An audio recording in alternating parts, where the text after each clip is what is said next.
Just 4 days ago, this secluded town in the middle of nowhere looked like this.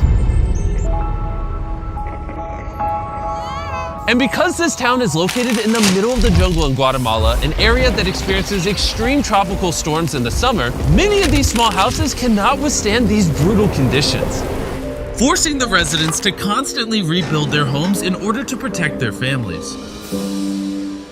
However, Guatemala City, a 4-hour car ride away, is in stark contrast to this with its upmarket infrastructure and work opportunities, a gap we really want to bridge.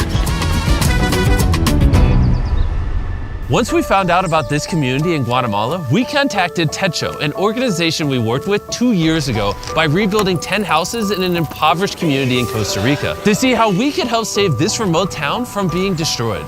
And 1 week later, Darren arrived just outside Guatemala City. And despite its beautiful landscapes and rich culture, he soon experienced firsthand just how difficult it was to reach the small village of Chisiguan, as he had to charter a small plane to a nearby town and then still walk for miles through the thick jungle terrain. A daily practice for the locals just to generate minimal income. Upon his arrival, Darren met with Alberto, a father of 8 children who provides for them along with his wife Maria, by traveling for hours every day to reach the nearest city to sell fabrics where he only makes $2 per day, meaning that each one of his family has to live on roughly $1 per week. On top of this, the entire family of 10 have to share a singular bedroom. The existing houses that these people are living in are very rudimentary. The floors are made out of dirt, there's no electricity. They have to build fires inside of the houses to cook and keep warm. And on top of that, there's no way for Alberto and the rest of the community to collect fresh drinking water. Todavía llegamos a buscar aguas en los pozos, porque ahí tenemos un pocito que está ahí, pero no nos abastece por la familia que tenemos como no. It is absolutely heartbreaking to witness just how difficult it is for these people to support their families. We want to come and help this community. We want to make a big difference for them. We want to give them a more comfortable and safe environment to raise their families. And so we have got a big plan for all of the work that we are going to do over the next few days with our partner Techo. So in just 4 days, we will be constructing 15 new homes that will have solar panels to provide basic electricity, a sanitation system, concrete flooring, a wood-burning stove, and a rain harvesting system with storage and filtration.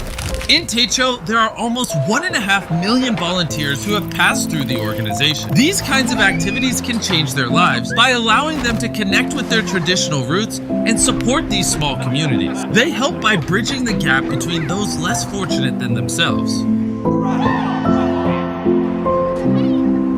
Early the next morning, with only 4 days to pull off the enormous feat, over 50 volunteers from Techo had arrived in the village to start the construction. And with the lack of roads in this village, Darren and the volunteers had to carry all of the building equipment to the top of the hill, where the new homes are being built, so the next 48 hours are going to be extremely tough.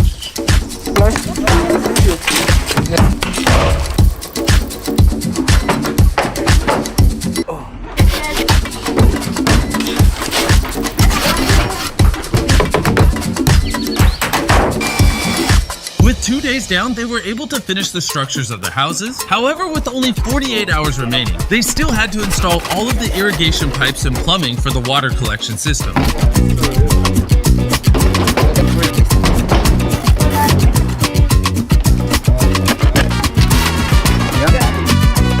They'll be able to accumulate a lot of water over here so that they've got adequate water available when it doesn't rain. This is a huge upgrade for them.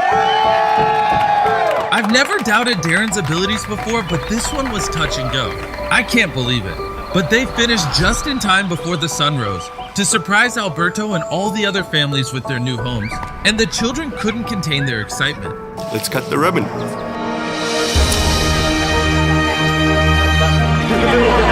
You could immediately see how excited this community was. The expressions on their faces, the excitement in their voices, and it was a beautiful experience. The gratitude that they were giving us back felt to me like more than we were giving them. They now will have more opportunities to make significantly more money, as they would have to spend less time maintaining their houses every storm. The new roads Techo built will make it easier to travel to and from neighboring communities. They have electricity, making it easier for the children to study at night. The new stoves make it easier to cook healthy food, and this will allow the community to expand and one day become a fully functional town with similar opportunities to those that live closer to the city. So Alberto and his family will never have to hike those treacherous paths again. Estamos felices con todo. Mi esposa, mis patojos grandes ya están felices. Me sentí muy contento. And beyond this, we have another big surprise for the community. But before I show you this, I want to tell you about the sponsor of this video, Dragon City. Beyond sponsoring this incredible project, Dragon City is hosting a Philanthropy Week Challenge from January 21st to 28th in-game. Players can earn points for Techo by breeding an electric parent and a flame parent dragon. And for every 50,000 points earned globally, Dragon City will donate $100 to Techo.us to help build shelters in Latin America with a total donation goal of $20,000. Also, there's a custom Mr. Beast Runner Island starting on January 24th where you can obtain all of the Mr. Beast dragons through in-game offers. But if you don't like my dragons, there's obviously thousands of more you can choose from. So don't worry, I won't get offended as long as you subscribe. Download Dragon City by clicking the link in the description or scanning this QR code right here to get a special starter pack with 15,000 food, 30,000 gold, 10 gems, and join the Beast Philanthropy Week as the Dragon Master. On top of the 15 houses we've built, we are also building a community center, which will serve as additional classrooms for the school, which currently only has 2 classrooms. The woman will also use it for training and workshops to learn new skills and to try and find other ways to get a job. The people in this village have opened up their homes, they've opened up their hearts, and they've opened up their communities to us, and we have felt that in this community. Your support on these videos mean the world to me. I hope you guys enjoyed. As always, your eyeballs watching these videos help us help people, but your finger can as well by hitting that subscribe button. So tap it right now and then let us know down below, and get mad at anyone down below that doesn't subscribe. Get mad in a nice way because we support positivity, but mad in enough of a way where they subscribe. Bye.